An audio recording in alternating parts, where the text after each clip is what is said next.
There is a plant that quietly delivers food in a way modern gardening rarely allows anymore. A plant that grows once and continues giving year after year. A plant that does not demand replanting every spring or constant attention to survive.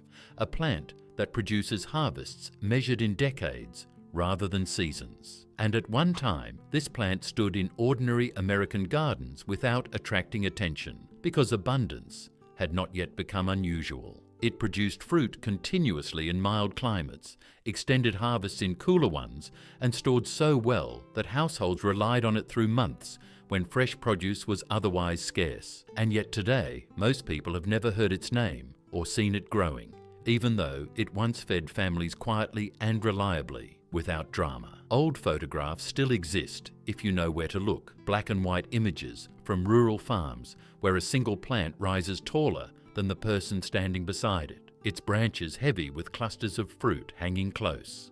Together, not scattered sparsely, but packed tightly, as if the plant itself understood the urgency of producing as much food as possible before the season changed. These photographs rarely came with captions explaining why the plant mattered, because at the time it did not require explanation. It was simply part of how food was grown, one planting, years of harvest. When families documented it, they did so casually, the same way they photographed barns, fences or fruit trees, because permanence was expected. People who grew up around these plants often described them the same way, as something that was always there, something you harvested from whenever you needed it, something that kept producing while other garden crops came and went. The plant matured quickly, reaching 8 to 12 feet within a few years, developing a woody structure that supported increasingly heavy yields as time passed. Once established, it became part of the landscape rather than a seasonal project. Children learned its taste early, adults learned its reliability,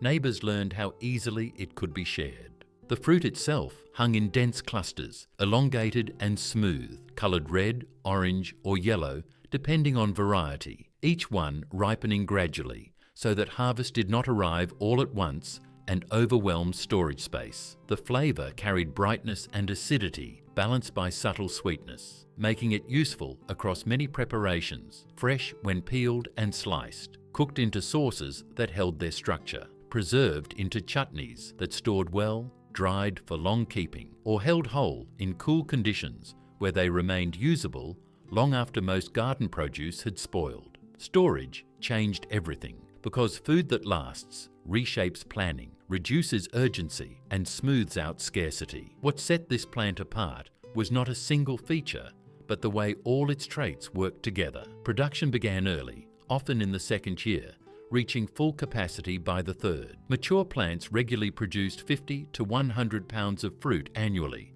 sometimes more under favorable conditions, and continued doing so for 20 or 30 years. Over its lifespan, a single planting could deliver thousands of pounds of food from the same space without annual resets. Labor declined as years passed. Output increased. Maintenance remained minimal. The plant settled into a rhythm that matched human life rather than commercial schedules. The plant is known as tamarillo, sometimes called tree tomato, native to South America and introduced internationally in the late 19th century, spreading steadily as people recognized its value. By the early 20th century, it had found a place in parts of the United States where climate allowed, particularly in California, Florida, and the southern regions, where agricultural institutions described it as a perennial alternative to common annual crops. It appeared in nursery catalogues, extension recommendations, and household gardens, especially during periods when dependable food production mattered most. During wartime shortages, tamarillo fits seamlessly into household food strategies because it produced heavily with modest inputs, required little specialized care, and continued yielding when annual crops struggled. Families did not need to choose between effort and output. The plant handled that balance on its own. Once planted and established, it simply worked. Its growth habits made it approachable rather than demanding. Tamarillo developed as a shrub or small tree with broad leaves that shaded the soil beneath, reducing evaporation and suppressing weeds naturally. It tolerated a range of soil conditions as long as drainage remained adequate. Water requirements decreased after establishment. Pest pressure stayed low compared to many common vegetables.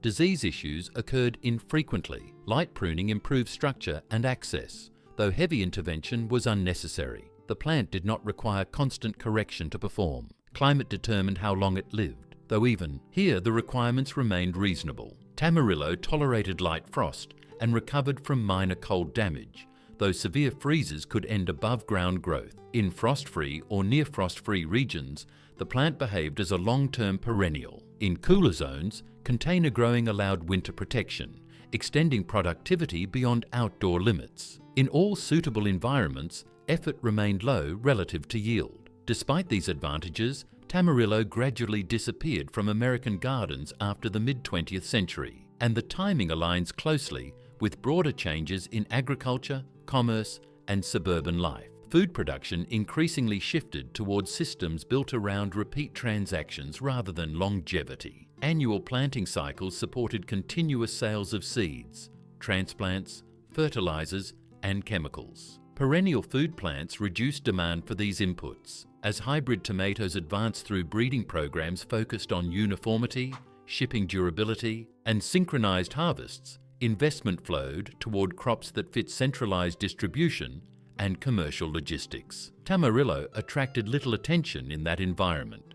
Its perennial nature conflicted with annual production models. Its fruit stored well locally, but lacked the characteristics favored by long-distance shipping. At the same time, suburban gardening culture normalized seasonal replanting as the default approach. Garden centers structured their business around spring demand. A plant that produced for decades from a single planting reduced repeat visits. Tamarillo's form as a small tree placed it outside the expectations of raised beds and annual vegetable plots. As fewer people planted it, visibility declined. As visibility declined, demand faded. Nurseries stopped carrying it. Knowledge transmission slowed.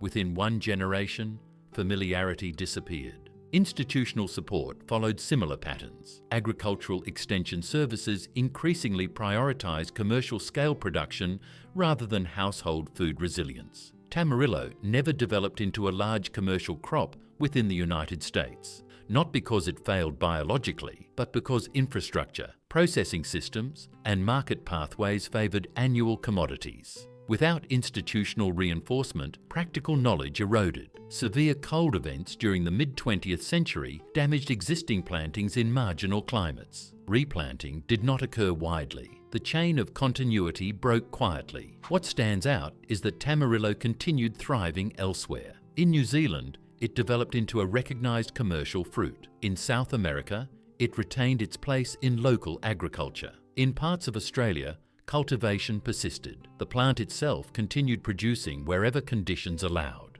Only awareness declined within one specific system. Today, Tamarillo remains available through specialty seed suppliers and nurseries for those who search intentionally. It grows successfully in appropriate climates using straightforward methods: full sun or partial shade, moderate spacing, protection from severe cold where needed, regular watering during establishment followed by lower inputs over time, harvesting by cutting the stem rather than pulling to preserve plant health. Storage in cool conditions extends shelf life dramatically. Preservation options include drying, freezing, sauces, and jams. Propagation through cuttings allows easy sharing, turning one plant into many. For gardeners who experience it firsthand, expectations shift. Harvesting from the same plant year after year changes how food production feels. Effort becomes front-loaded rather than repetitive. Dependence on annual cycles decreases. Resilience increases quietly